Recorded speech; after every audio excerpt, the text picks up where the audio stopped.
Elon Musk ने कई बार कहा है कि वो प्रधानमंत्री नरेंद्र मोदी के बड़े फैन हैं।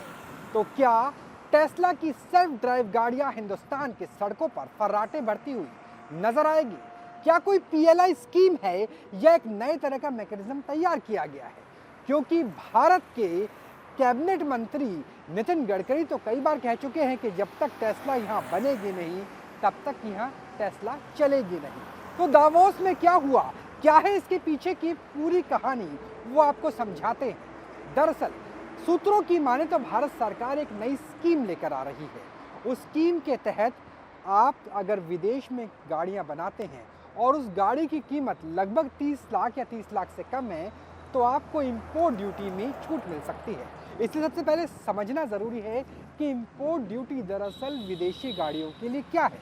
तो 33 लाख रुपए से अगर ज़्यादा महंगी गाड़ी है, उस 33 लाख रुपए में आप इंश्योरेंस और बाकी ट्रांसपोर्ट के सामान को, उसकी कीमत को जोड़ के रखिए। यानी सीधी सरल भाषा में 30 लाख से अगर ज़्यादा महंगी गाड़ी है और विदेश में बनी हुई है तो इंपोर्ट ड्यूटी 100% यानी 100% है। यानी 30 लाख की गाड़ी आपको हिंदुस्तान में 60 लाख की पड़ेगी। अगर 30 लाख से कम है तो फिलहाल 60% है। लेकिन अब इस इंपोर्ट ड्यूटी को सरकार कम करने की सोच रही है। दावोस की बैठक के बाद एक मैकेनिज्म तैयार किया जा रहा है, उसके तहत इंपोर्ट ड्यूटी कम हो जाएगी। और इंपोर्ट ड्यूटी अगर कम होती है तो इसका सीधा फायदा टेस्ला जैसी वर्ल्ड ईवी मार्केट में दबदबा रखने वाली कंपनियों को होगा। अब क्या सरकार ऐसे ही मान गई? क्या चाइना में बनी हुई टेस्ला भारतीय सड़कों पर चलेगी, वो भी कम इंपोर्ट ड्यूटी के साथ? जी हाँ, ऐसा नहीं है। इसके पीछे टीएनसी यानी शर्तें लागू हैं। वो शर्तें क्या हैं? एक बैंक गारंटी ऐसी कंपनियों को देनी होगी। वो बैंक गारंटी इस आधार पे होगी कि आप तय वक्त के अंदर 6 महीने, साल, 1.5 साल, 2 साल के अंदर भारत में अपना मैन्युफैक्चरिंग प्लांट या असेंबली यूनिट स्थापित करेंगे। आप इतने अरब डॉलर का निवेश भारत में करेंगे और उसके बाद ही आपको इंपोर्ट ड्यूटी में कुछ वर्षों के लिए, कुछ सालों के लिए छूट मिल सकती है। सूत्रों की माने टेस्ला लगभग $2 बिलियन यानी 16 से लेकर 17,000 करोड़ का निवेश भारत में आने वाले वक्त में करेगी। उससे पहले भारत की मार्केट को टटोलने के लिए, अपनी मार्केटिंग प्लानिंग के लिए वो कुछ हद तक इंपोर्टेड व्हीकल्स को, ईवी व्हीकल्स को यहाँ पर बेचेगी और उसके बाद ईवी व्हीकल्स की मैन्युफैक्चरिंग भारत में शुरू हो जाएगी। दरअसल इसके पीछे मोदी सरकार की कोशिश है कि ऑटोमोबाइल सेक्टर की वजह से जापान, टोयोटा और अन्य कंपनियों की वजह से एक बड़ा मार्केट बना।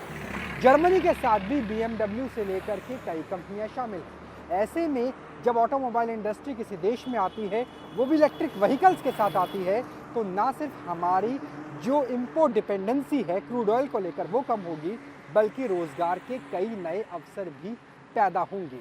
तो टेस्ला के साथ कंडीशन अप्लाइड है। हालांकि जो सूत्र है भारतीय ईवी कंपनी के, जिसमें टाटा और महिंद्रा 2 बड़ी कंपनियां शामिल हैं, उनका कहना है कि जब कंडीशन अप्लाइड शर्तें लागू टेस्ला या अन्य कंपनियों के साथ हो तो ये भी देखना होगा कि वाकई वो भारत में इतना बड़ा निवेश करें, उनकी असेंबली यूनिट भारत में हो, जिसमें जो कंपोनेंट्स है वो भारत के ही सूक्ष्म और लघु उद्योग यानी MSME से हो और असेंबली यूनिट हिंदुस्तान में लगे। उसके बाद ही ये कंपनियों का प्रॉफिट और भारत का रोजगार दोनों एक साथ सफल होता हुआ नजर आएगा। लेकिन फिलहाल जो सरकार जिस रणनीति पर काम कर रही है उसके मुताबिक आने वाले निकट भविष्य में दिल्ली, मुंबई, बेंगलुरु जैसे बड़े शहरों में टेस्ला की सेल्फ ड्राइव कार फर्राटे भरती हुई नजर आएगी।